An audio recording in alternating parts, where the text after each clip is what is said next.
Méhémé Sala s'est transformé en véritable capitale du chant sacré le temps d'un week-end. Pour cette première édition 2026 du FEMUR Martin Meba, l'émotion était à la hauteur du talent. Un vibrant hommage en chœur pour une dame d'exception.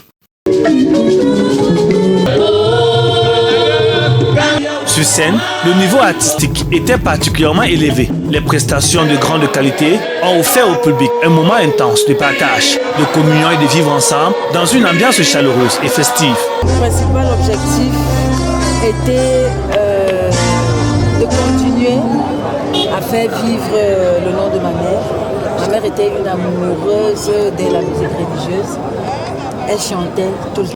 Entre performances vocales de haut vol et esprit de vivre ensemble, le jury a dû trancher au cœur d'une compétition acharnée. Au sommet du podium, cette année, Makulima Lima décroche la première place, suivi de près par la voix du Sénat et de Vorjette des Dames. En émotion, vous voyez, je suis presque en larmes.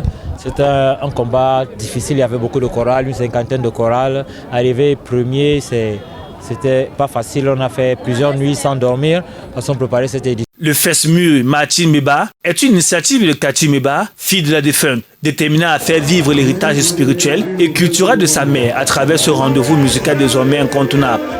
Dans le monde entier, je n'ai pas connaissance d'un projet qui promeut et surtout qui récompense la musique religieuse, qui est pourtant partie intégrante de l'art musical.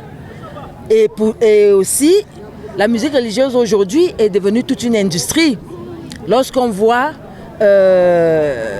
au Nigeria, en Afrique du Sud, aux États-Unis, mais il n'y avait véritablement pas un concept. Le rideau sur cette édition riche en décibels et en émotions. Si les voix se sont tues ce soir à Méhémé Sala, l'écho du vivre ensemble prôné par Cathy Meba résonnera, lui, bien au-delà de ce week-end. Rendez-vous est pris pour l'année prochaine pour la deuxième édition.